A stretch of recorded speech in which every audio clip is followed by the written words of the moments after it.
Catch छोड़ने की रिवायत बरकरार। साइम अयूब ने स्लिप में वार्नर का आसान कैच छोड़ दिया। एक चांस मिलने पर डेविड वार्नर 34 रन बनाकर आउट। ऑस्ट्रेलियाई बैटर्स की पुरएतमाद बैटिंग, 2 विकेटों के नुकसान पर 116 रन बना लिए। उस्मान ख्वाजा 47 रन बनाकर आउट। मार्नस लबुशेन और स्टीव स्मिथ क्रीज पर मौजूद। दूसरे दिन का खेल खराब रोशनी के बायस रोक दिया गया। कौमी टीम पहली इनिंग्स में 313 रन बनाकर आउट हो गई थी। आमिर जमाल की सुपर इनिंग 82 रन बनाए। मोहम्मद रिजवान और सलमान अली आगा की जिम्मेदाराना बैटिंग, 94 रन की पार्टनरशिप लगाई। मोहम्मद रिजवान 88 और सलमान अली आगा 53 रन बनाकर आउट हुए। पैट कमिंस ने मुसलसल तीसरी इनिंग्स में 5 विकेटें हासिल की।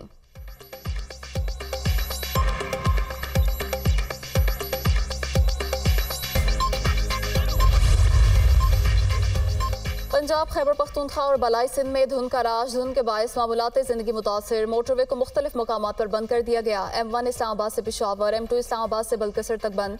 मोटरवे M5 रहीम यार खान से रोहड़ी, M14 हकला से खरपा तक बंद। सवात मोटरवे पर भी शदीद धुंध के बायस कर्नल शेर खान इंटरचेंज से चकदरा तक बंद कर दी गई।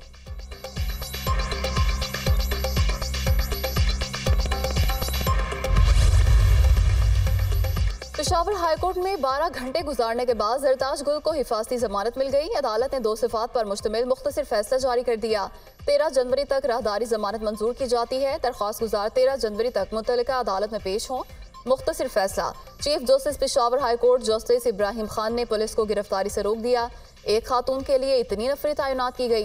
किसी को इंसाफ नहीं दे सकता तो मुझे मुस्ताफी हो जाना चाहिए। हमारी ये रिवायत नहीं कि खातून को गिरफ्तार करें। चीफ जस्टिस के रिमार्क्स। पीटीआई रहनुमा जरताज गुल 22 मुकदमात में राहदारी जमानत के लिए अदालत पहुंची।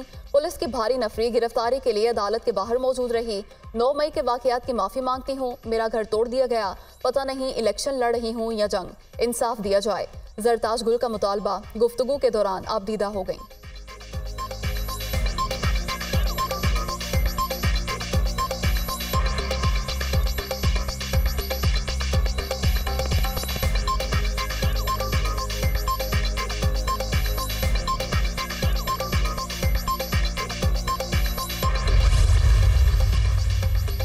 पीटीआई से बल्ला फिर छिन गया। तहरीक इंसाफ से बल्ले का निशान वापस लेने का फैसला बहाल। पेशावर हाईकोर्ट ने इलेक्शन कमीशन का 22 दिसंबर का फैसला बहाल कर दिया। हुक्म इम्तना वापस। इलेक्शन कमीशन की दरख्वास्त मंजूर कर ली गई। सुप्रीम कोर्ट कह चुकी है इलेक्शन के मामलात में दखल अंदाजी नहीं होनी चाहिए। अदालत का काम कानून की तशरीह करना है। अदालत से बाहर क्या हो रहा है उससे हमारा ताल्लुक नहीं। इलेक्शन कमीशन खुद जुडिशल अथॉरिटी है, वो सुप्रीम कोर्ट जा सकता है। समाअत के दौरान जस्टिस एजाज खान के रिमार्क्स।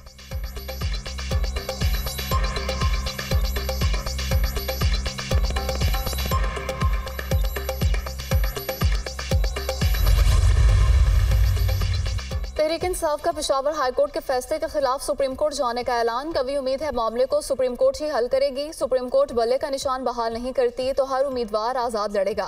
किसी सूरत इलेक्शन के बायकॉट की जानिब नहीं जाएंगे। पीटीआई से बल्ले का निशान लेने पर बहुत बड़ा सवालिया निशान होगा।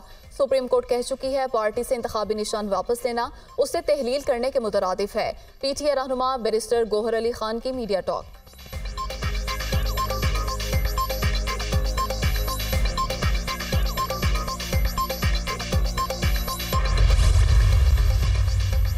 मुस्लिम लीग नून और तहरीक इंसाफ को इलेक्शन लड़ने के लिए कानूनी मुश्किलात हैं। मुझे मुश्किल लगता है अदालत किसी को अहल और किसी को नाअहल करे।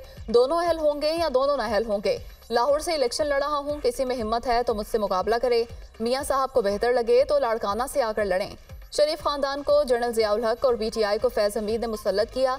दोनों जमातें अशराफिया की नुमाइंदा हैं। हमारा मुकाबला महंगाई और बेरोजगारी से है। बिलावल भुट्टो की लाहौर में मीडिया से गुफ्तगू। पीपल्स पार्टी की सेंट्रल एग्जीक्यूटिव कमेटी का इजलास। बिलावल भुट्टो की बतौर वजीर आजम उम्मीदवार की मंजूरी।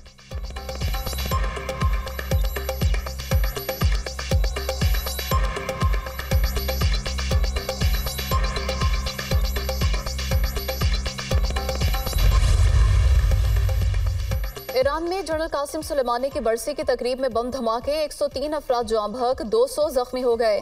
बरसी की तकरीब में हजारों अफराद शरीक थे। धमाके ईरानी शहर करमान के कब्रिस्तान के करीब हुए।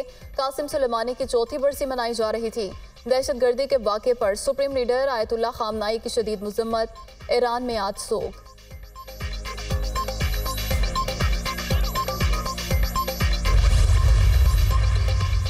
अमेरिका और इसराइल ईरान बम धमाकों का जिम्मेदार नहीं। लेबनान में होने वाले ड्रोन हमले में भी हमारा कोई हाथ नहीं। अमेरिकी नेशनल सिक्योरिटी के तर्जुमान जॉन कर्बी की न्यूज़ कॉन्फ्रेंस। लिबनान में हमलों का फायदा किसको हुआ? सहाफ़ी का सवाल। नहीं मालूम हमलों का जिम्मेदार और बेनिफिशरी कौन है। जॉन कर्बी का जवाब। अमेरिका इसराइल से मिलकर हमास को ख़त्म कर देगा।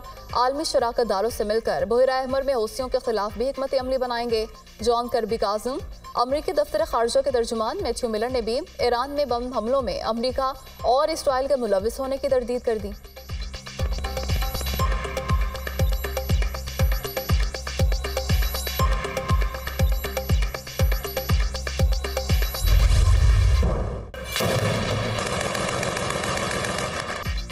और गजा पर इसराइल के वहशियाना हमले न रुके। खान यूनस में अस्पताल के करीब बमबारी। एक रात में 120 फलस्तीनी शहीद हो गए। फौजी कार्रवाई में एक इसराइली यरहुमाली भी मारा गया। गजा जंग में अब तक 22,815 फलस्तीनी शहीद, 57,296 अफराद जख्मी हो चुके हैं।